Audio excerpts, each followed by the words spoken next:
I'll refer that to in a second. My name is Joel Garcia. I'm an artist, arts administrator here in Los Angeles. Part of the facilitation team for Meztli Projects includes Susana Lermy-Kidd, who's joining us today, and Robin Garcia, who is also joining us today. Just really quick, one of the main overarching strategy to some of the work that Meztli does and we'll be doing through this process is to find ways to always uplift the expertise of community members that sometimes isn't recognized as expertise. Through this, we hope to be able to resource what we're calling the Working Circle. It's a group of about 15 community members who will be helping inform our work to then produce a report with a set of recommendations in regards to this process. And, our approach to this work is a little bit less traditional that would normally happen, which is great. And so major props to the city of Santa Monica for and Cultural Affairs for undertaking a process that might not feel at every given point in time like we know where we're going or how we're getting there. We know where we want to get to, but we like to say that we create a map of different destinations, and that journey there is gonna take some turns because for us the process is just as important as the outcome to this work.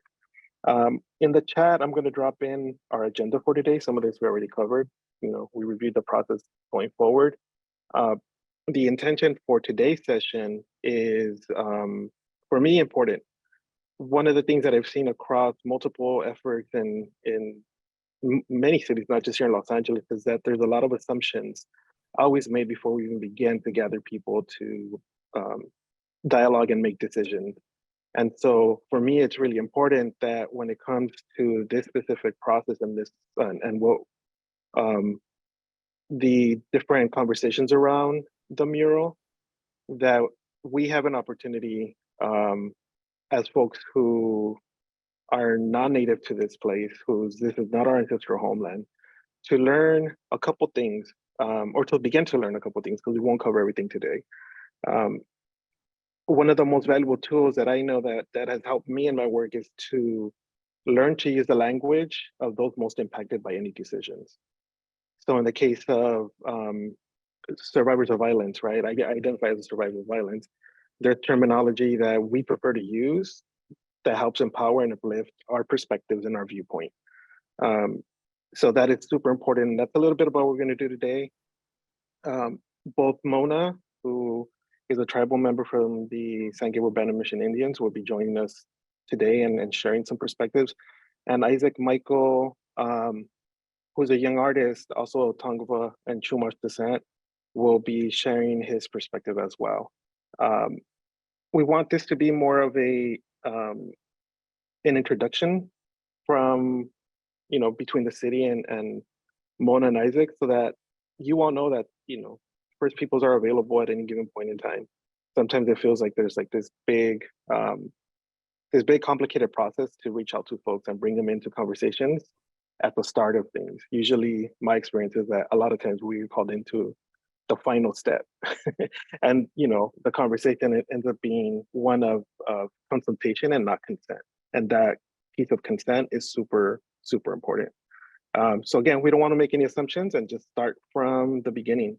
And to do that, for me, it's important to recognize that this work, these conversations, this imagining of what Santa Monica can be when it comes to in relation to public art and civic art and supporting artists is being done on the homelands of the Tongva community and other tribal nations that are in the area, like the Tataviam, Chumash, and further to the south, the Huichol. For me, that recognition is extremely important because then that makes me accountable to do my work in a specific way that uplifts and centers their work. Any questions before we begin? Awesome. This I hope doesn't. Put the questions in the chat. And we can relay. Perfect. Thank you. And I can answer questions along the way, so don't feel like this is the only one opportunity to ask questions. So drop them in the chat and we'll be monitoring that. To begin, I hope this doesn't feel like very dry, because it can come off that way. And again, I'm gonna try and make my piece of this short so that you have more time with Mona and Isaac. And I'm gonna try and share my screen here and see if things work when you want them to work.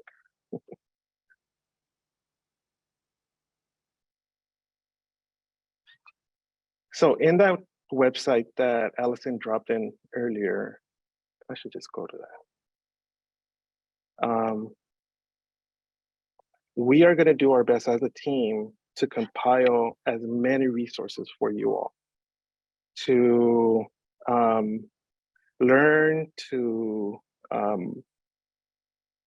challenge systems and understandings, but also to expand some of what you feel you might already know. So this is a website for the city Hall Mural process. Down here at the bottom, we are going to be adding these resources. The one we'll be working off of today is a set of resources that we put together for an event that aimed to do the same thing that we're doing today on December 3rd. We all, at this point, have heard the term indigenous, and it is a word that has meant many things. In the way we use it today took power or took power in the movement in the 1970s through the American Indian movement and the Canadian Indian Brotherhood. They felt that this term would allow for First Peoples in any given place to organize themselves and push for their sovereignty to be recognized. It is a term that is a global term, and when we use it in this continent, we're using it to identify the folks and empower the folks on this continent. And although that has been important and great, it can also be confusing. Similarly, terms like American Indian and Native American, which in their definition refer to the same people.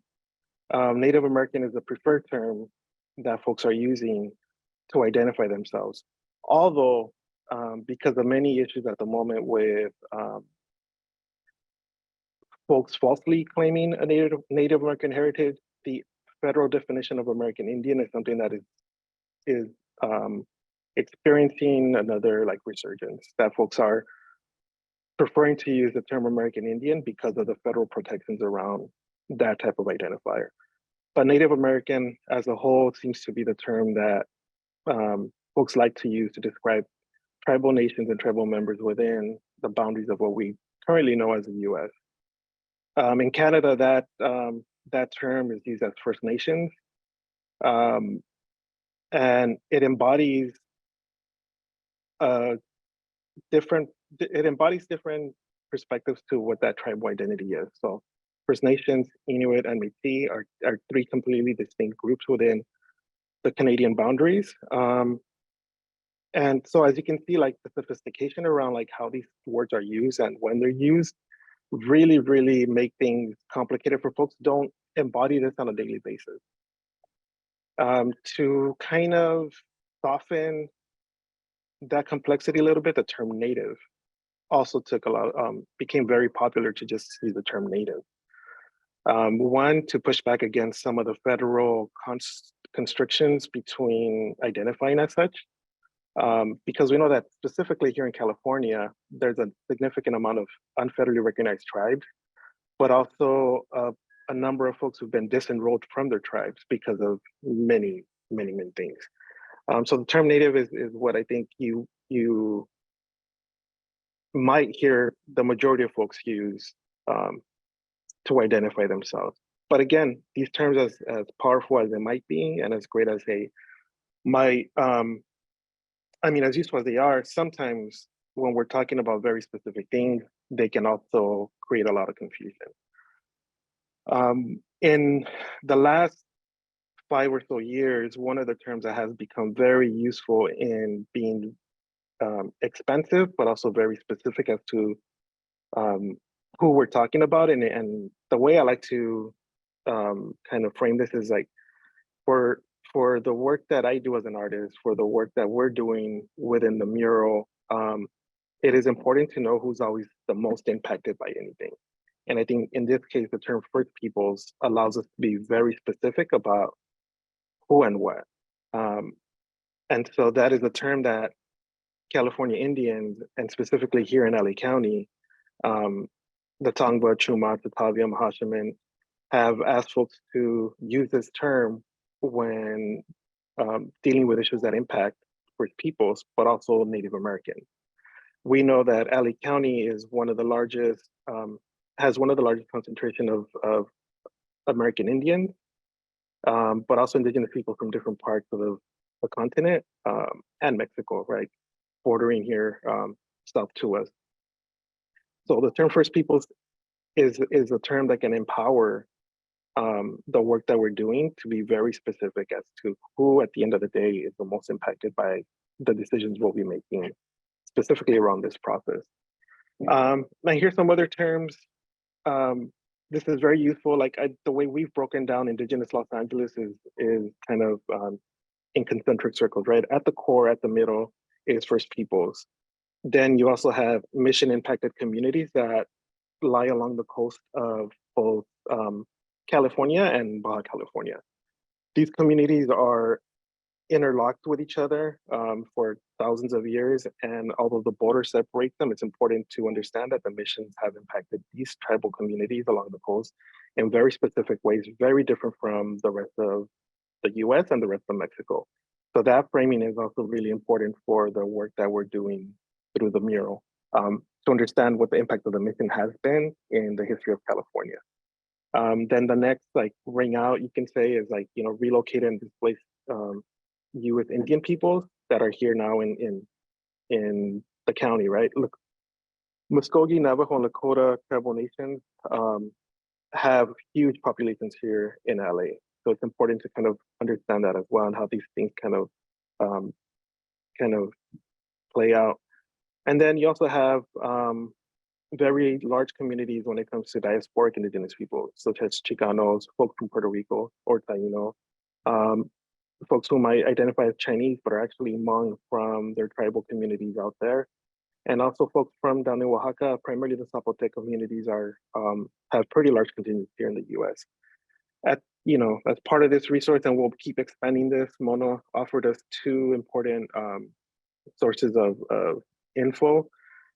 This will be an evolving document that you can always access to kind of learn the complexities of Native communities and how each one of us chooses to identify and embody this identity here in Los Angeles, and more specifically Santa Monica. I can't see if we have any questions. No questions.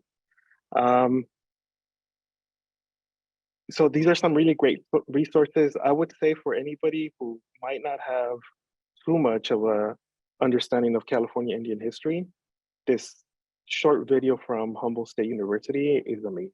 It's a 12-minute video. You can just throw it on and listen to it. The All My Relations podcast.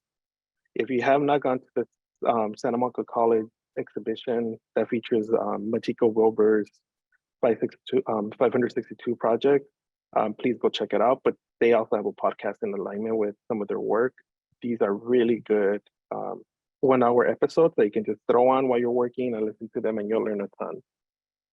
When it comes to some of the perspectives of First Peoples here in California or Los Angeles, this article by Charles Sepulveda is also really good to give you an understanding of the relationship between the tribal communities and how they want to engage with you all. We will send this via email. If you can't access the link from the website here, there you go. Alison dropped it in again. It's at the bottom. We're happy to share that same link via email. And then if you have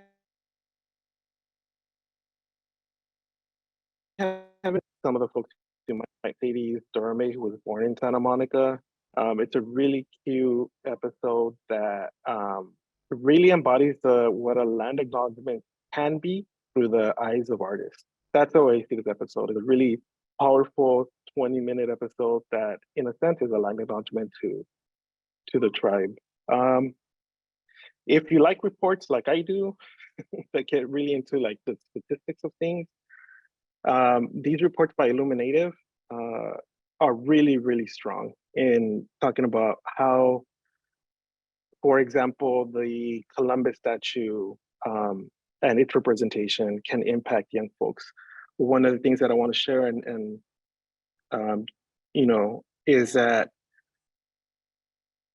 when it comes to the misrepresentation of Native folks, the impact on young people is severe. For example, 4 out of 5 male students at either university or college at some point or another, because of what they experience, either self-harm or attempt suicide. 4 out of 5, that is extremely high.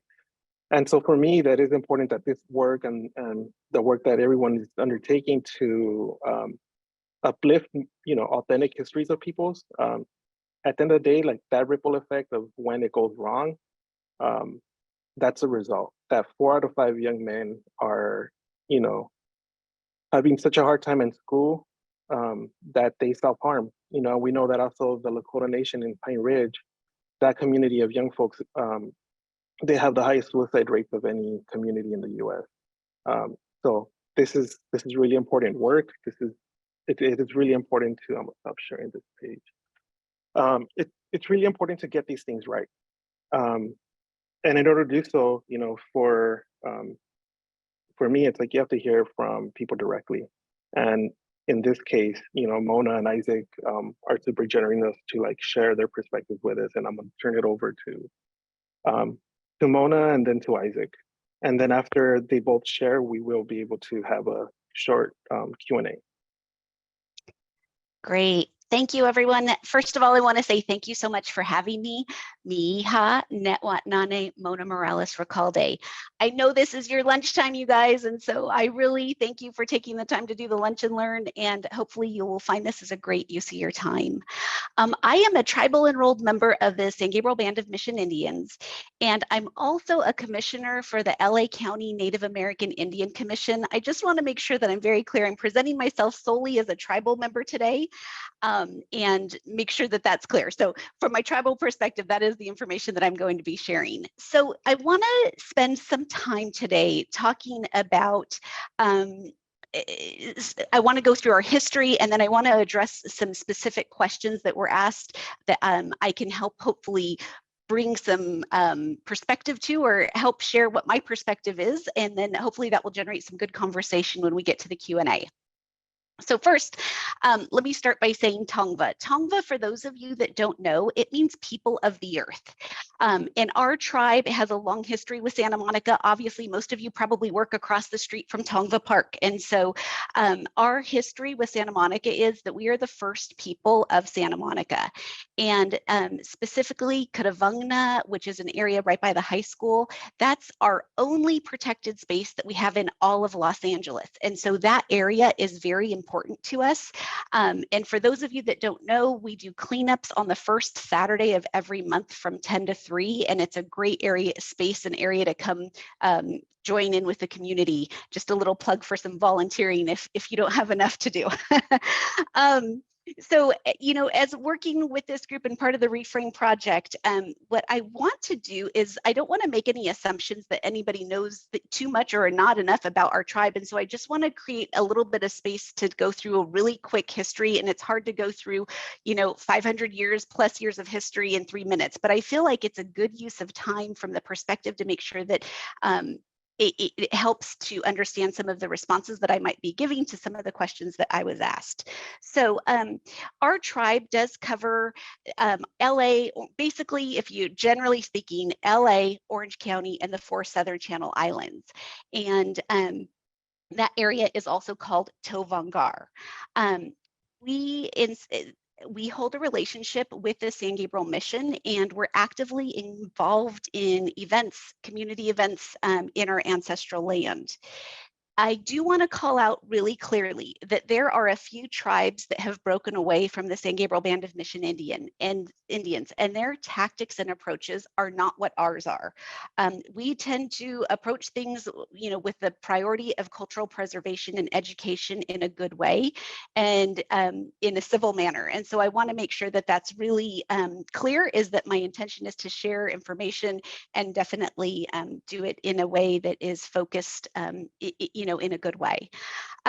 We as natives, we view Mother Earth as something that we are in relationship with. And so knowing that that is how the perspective of the native is how we live. So water, fire, wind, all of those things are our relatives. So I want to make sure that I share that really quick. Because that helps, I think, provide some context. And specifically thinking or looking at the mural, there is a lot of nature in there, which I think, deserves to be recognized. So as I was mentioning, I got too far ahead of myself. Sorry about that. But this is a quick view of what our regions are. And this shows some villages. And it's important to say the villages because in traditional way of speaking, what we're learning about our people is that they didn't we identified ourselves through the village that we were from. And so I just want to share that with you guys really quick. So now I'm going to start a lot of history in a really short period of time. So Native Americans were here since time immemorial, I have to correct that, apologies, through 1542. And then what happened, as many of you know, Portola came. And when Portola came, it was our first contact with Europeans. It is documented in his journals that we thought that they were coming to be trade partners, and our tribe was known to be a very peaceful tribe. In fact, we would resolve disputes through song and dance.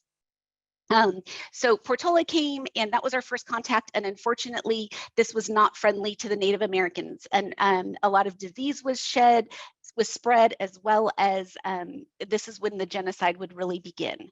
From there, we went into a mission period, and during the mission period, natives were taken from their villages, all from LA, Orange County, the whole areas, and we were taken to basically be enslaved at the missions. And we had the choice of either basically Catholicism or death, and that was not a good time for us whatsoever. From there, California went into the Mexican period of California, and the area was called Alta California. And there, I would say it was a little bit more of a friendly time for natives, for the Gabrielino Tongva. Specifically, the mission lands were left to be cured by us, which was tendered by us, which was a good time for us. The genocide kind of took a little bit of a slowdown, if you will. And then with the gold rush and with California becoming a state, the mission lands were taken. And a little bit of history, but not well known, is that there was actually a bounty on the head of Native Americans in California by Bigler. And this is actually a picture of the bounty. And so it was not a friendly time for Native Americans during that time period whatsoever. Today, we are active. We're in Los Angeles. For those of you that drive the 210, you might see this. This is a picture of our basket, but we definitely participate in Indigenous Peoples Day. And try, different areas through many Meztli projects and things like that to be active. And in fact, we just received 1 acre of land back in the El Tadina area. And so we're doing our best to remain visible and say that we are still here. What I do want to also say is that, we're accessible to you guys. In fact, I'll work with Joel and put our tribal website also as one of the references there that you can read more about us. We want to be, the best partners that we can to the city of Santa Monica. I know that there are a ton of DE&I efforts going on. And so whatever we can do to help elevate our voice, to say that we are the first people of Santa Monica is what our intention is to do. And what I want to do now is stop share. And really, what I want to do is talk about the mural itself. So the first thing I want to share is when I see that mural, the first word that comes to my mind or thoughts is disheartening.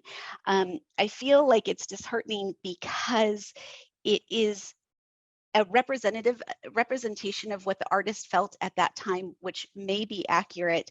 But overall itself, I think that an authentic representation to me would be that natives would feel equal as equal people that's depicted in the mural. I would ideally like to see something that would be more empowering and visible to Indigenous and Native people, First People, and something to represent the fact that obviously we're still here, because if you look at the mural and you see the position and the posturing of the Native Americans lower on the ground, it definitely has a hierarchy feel to it. Excuse me. So I would want to make sure that it was something that elevated our voices and showed that we were on more of an equal playing field. That the art would reflect that our people are equal and acknowledge the relationship that we have with the land, because the relationship and us living in relationship with the land was very important to us. You know, going through our history really quick, I understand very clearly more than anyone, our history is not comfortable to speak about. And with that being said, if we don't acknowledge the history and the hard parts, I don't know if we as a community, as a nation, are going to heal. And I think that healing is hopefully something that we're all have the intention of doing to make this world a better place than we leave it, right? And we need that healing to occur. And so I think that authentic representation would be a step in healing that would show the forced erasure of our people that happened, but also that we're still here and that we're resilient, and that providing visibility for the fact that we are still here. If I'm also, thinking about, Santa Monica and, the going forward of how to go forward in the best way, what I would just say is elevating our voices that have been erased through history, through systematic oppression, genocide, everything that we could do to do that through art, because I believe that art is a powerful tool that can be used for that purpose. I know, as I mentioned, that Santa Monica's, you guys as a city are focused on DE&I, and otherwise I wouldn't be here today. So thank you so much for having me. But just more than anything, I would like to see something that shows respect for the Native American values and relationship that we have with the earth as a relative of ours. I know I had 10 minutes and I spoke really fast. So, oh, well, thank you so much. And I'll definitely stick around for questions and answers. So thank you guys so much for having me. Thank you, Mona. Isaac, Isaac, he can introduce himself, but Isaac is one of the young folks here in Los Angeles that is, through what I've seen is trying to use his work as a filmmaker to help us understand like his perspectives and the perspectives of his community. So Isaac, whenever you're ready, you can totally take over. Yeah, thank you, Joel. Thank you, Mona. And honestly, I just want to thank everybody here attending this meeting. I want to give props to Meztli and to, to all of you being here and holding space, because it's not something that I'm really used to, and allowing us to just really introduce ourselves. I'm a descendant of the Tongva, the Chumash, and the Chicano Nation. My family, I have ancestors from San Fernando Mission, San Gabriel Mission. They're from the Santa Monica Mountains, and I think this feels like a great opportunity to introduce myself more than that. I'm also a kid who just grew up in LA, and I graduated from CSUN, studied cinematography, art, and like Joel said, I'm looking. I really got into this avenue of creating just to share not only my perspective as a Native person living in LA, but also just a Native person or just a person living. I think there's more to us, and I think that's kind of the point right now, and that was trying to be shared, is like there's more to us and than just being tribal people. We're also we live in these times, and I don't know how else to really explain it, but I think Mona's description of who we are, where we came from, and where we are now is really explains a lot. And I just want to reiterate, you know, how we are available and able to consult and help practice new ways of evolving connections between the city and us. You know, I think my hope for the future and as a descendant of the Tongva people is to really have people, when they think of Los Angeles, when they think of California, they think of the first people here and not just the city or the colonization of this area. You know, I really hope that, you know, someday soon enough, everyone knows the history, the true history and true the truth behind, you know, where we are and where we stand and how we got here. Isaac, do you want to? I feel like I'm saying a lot because I know we're short on time. Can everyone hear me? Do you want to? Yeah, we can hear you. Do you want to share with folks what it was like to work with LA County Arts and have them figure out how to support you as an artist who's like, this is your ancestral home, and I think it's very different to make resources available to just artists in general, and you know, in your case, do the work to really support your vision and perspective, even if at times it might challenge the way they see their work. And I'm gonna drop the link for your piece that was just released last week in the chat. Sorry, I got cut out. You said you're gonna drop the link? Yeah, I dropped it in the chat. Working with them, working with the county was definitely, it was interesting, and I could tell it was really new territory for them. And it wasn't as challenging as it wasn't super challenging. I'm used to a bigger challenge, trying to work in my way and through my perspectives as an Indigenous person. And I give credit to, you know, my community, Tongva people and other Indigenous people, Meztli, you know, California Native Vote Project, pushing for not just diversity in their whole art program, but pushing for opening opportunities to Indigenous artists. We're for sure overlooked. You know, you go to a majority of big museums or galleries in the city, don't include hardly any Native American people or Indigenous people. I mean, if you go to the Getty, you probably won't even, it'll be rare for you to find any you know, work from anybody in the community. But working with LA County this time around, like I said, I could see that it was a challenge from them, but they took it as an opportunity to learn, and I just really appreciate that and hope, and I'm looking forward to, you know, other groups and other entities being open to listening and really working with folks in their ways and learning from them.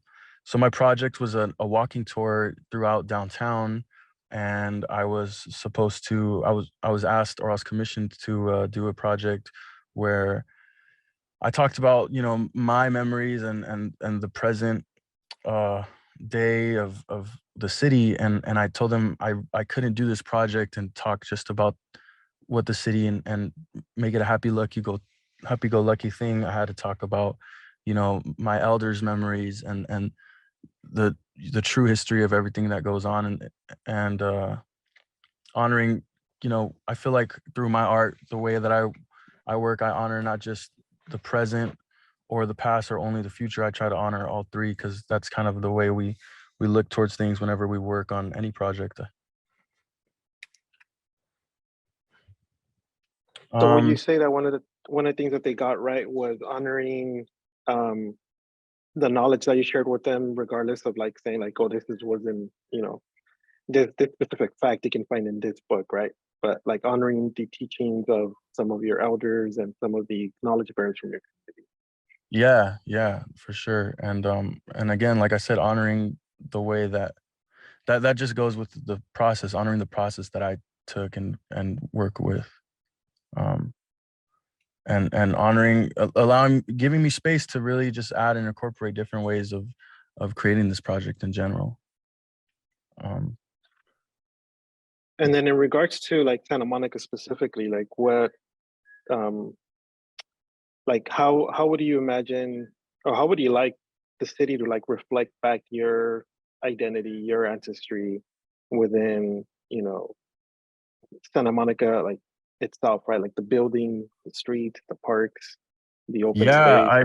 I think that's the biggest thing that really comes to my mind is really just honoring original, like if you're gonna honor the people, the original people, and you're gonna honor, like I said, the past, present, and future of those people, the biggest way is to honor our place names and our language. And you know, it's probably super ambitious right now, but I really hope one day that like this area is known as Kuruvungna. That's the true name of the site. And then honoring our relatives, the plants, you know, all the touristy stuff that goes on to present and to disrespect or dirty up the land. Like, I feel like it doesn't work. You know, seeing piles of sand imported just to create this beach so tourists can be attracted and not really implement only, you know, it almost feels like I appreciate the gesture sometimes when I see things like Tongva Park, right? We have Tongva Park it's named after us, and it's, you know, it's like a playground and there's native plants there, but I think it'd be great to just really incorporate native plants everywhere throughout the city and heal that. That has a big that'll create a big avenue towards healing the land. And when you heal the land, you heal the people. Awesome, thank you. And if there's any questions, I mean, for sure, drop them in the chat. We have about 15 minutes left and we don't want to take up more than your lunchtime. You know, we're already thankful that you could join us. But if you have questions in regards to the process for what's going on with the City Hall mural, or questions for Mona and Isaac, feel free to you know, raise your hand or drop them in the chat and we'll do our best to answer them.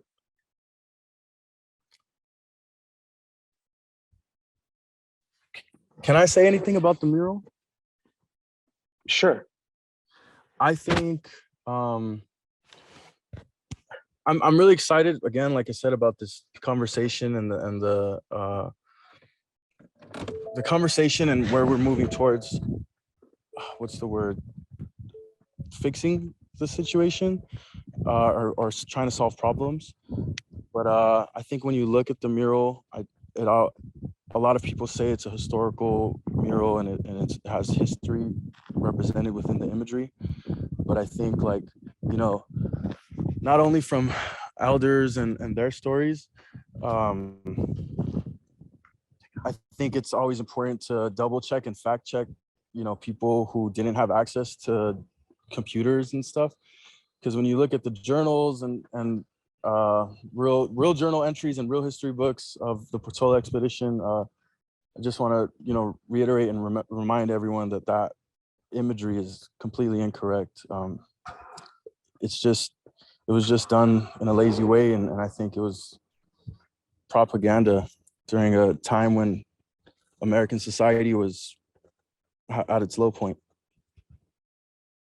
If I can add on to that really quick, I realize the intention of today's conversation, and I don't want to derail it by any means, but I would just say that as a woman, if you pay attention to the mural, the female does not have eyes, which I find concerning. Like, you know, just as a female, I think that that's not great.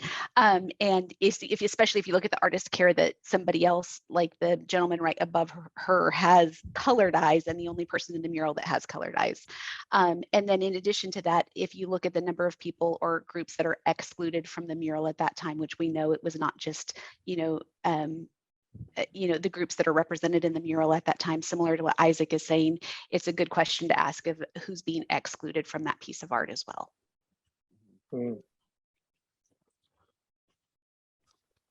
Thank you, Mona.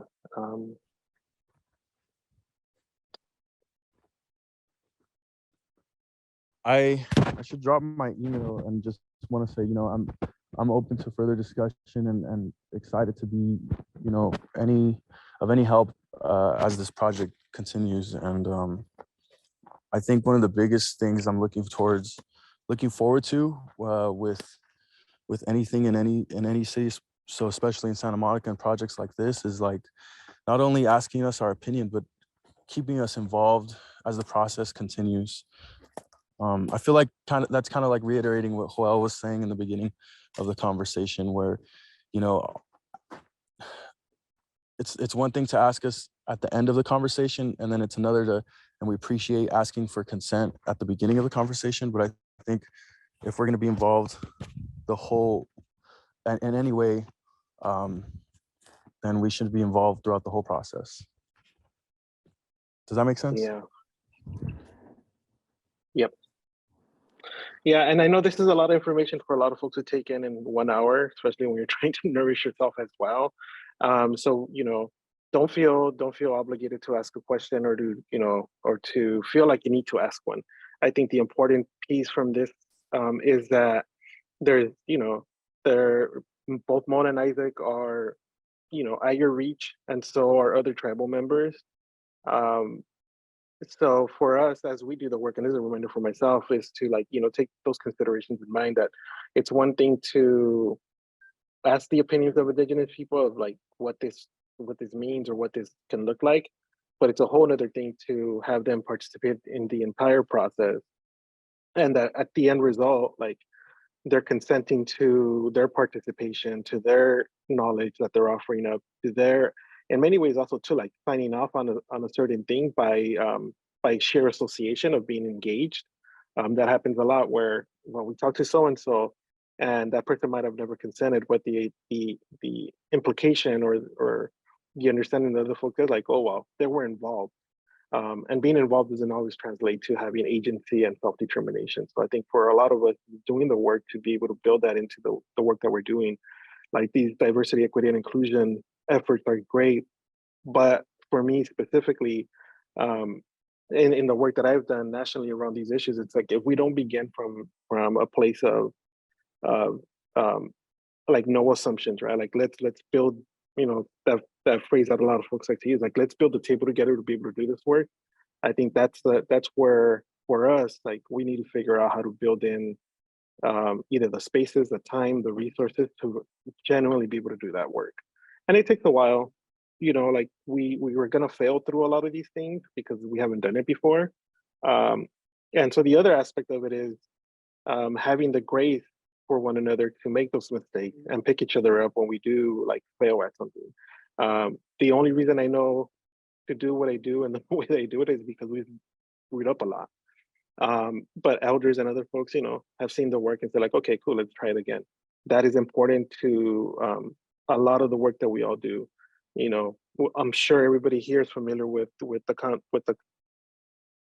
idea of restorative justice. And that comes from, like Mona said, like using song and dance to find resolution of conflicts. So a lot of that work comes from tribal communities, the idea of restorative justice. So on our end, as Indigenous peoples, that's how we approach this work. Like we know that if something goes wrong, it's because we haven't done it before and we're learning. So the grace on our end is there, the grace on their end is there. And I say, also like encourage you all to have grace for yourselves when you don't know something and it just doesn't play out the way you intended. We can fix it. And the willingness to have, to do the work to fix something is what I think this entire process Reframe is doing, and acknowledging that like we're off on a journey that none of us have ever been on together. And if we commit to doing that work together, then the ultimate result of it is going to be good for everybody.